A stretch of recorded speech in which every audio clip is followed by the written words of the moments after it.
So ayun, ngayon is finally dumating na yung ating surprise gift para kay ate sa aking eldest who's turning 12 years old this coming Sunday.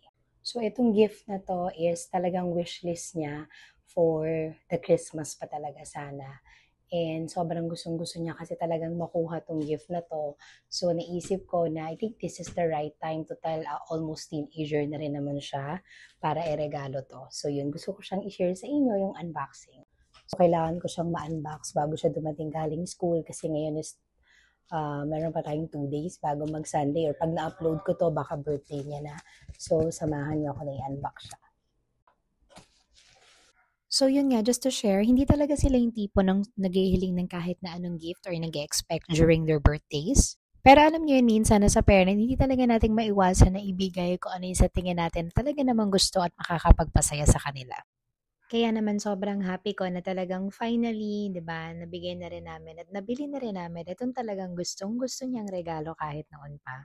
So ito na nga, salamat talaga at nabili ko na rin finally itong kanyang hinihiling na Converse Shock 70 at dahil sa dami ng vouchers na nakuha ko, sobrang nakatipid ako dito sa product na to. Alam naman natin kung magkano ang presyo nito sa mall. And to share, muntik na nga akong hindi makahanap ng size niya. O yan na siya, diba? Nakakakilig sa ganda. Hindi ako mahilig sa ganitong high cut na shoes, pero siguro ito talaga yung uso sa mga kabataan ngayon. Buti na lang talaga at merong size para sa kanya. So, ayun na nga, busy na ang mami at daddy sa pamimili dahil dumating na finally ang kanyang 12th birthday. So, ang request lang talaga niya is mag-overnight yung mga classmates niya dahil ang birthday niya is Sunday. Gusto nilang salubungin with her friends. So, ayan, mamili na tayo.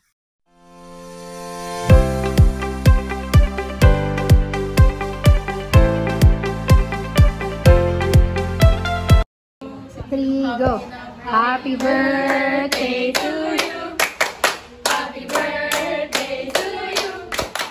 Happy birthday, happy birthday, happy birthday to you!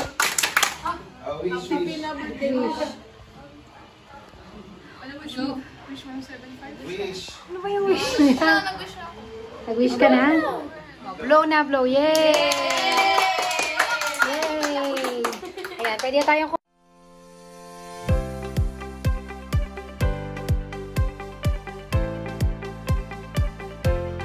So as much as possible, ganito talaga yung mga memories na gusto namin makuha nila when they grow up. Alam mo yung they really know how to value their time with their family and friends kasi hindi naman sa lahat ng oras na magkakasama sila. Siyempre darating yung time na graduate sila at magkakanya-kanya sila ng landas ng school na pupuntahan. At least meron siya mga ganitong memories na makikip niya sa kanila. So, tinanong naman namin siya kung ano yung gusto niyang celebration ngayong birthday. Yun nga, gusto lang niya is mag-overnight yung mga friends niya ng Saturday para salubungin nila ng Sunday yung birthday. And syempre, sa parent, I think mas okay yon. At least nandito lang sila sa bahay. Natututukan namin sila. And mas marami sila magagawang activities kapag nandito kasi hindi magiging limit yung time nila.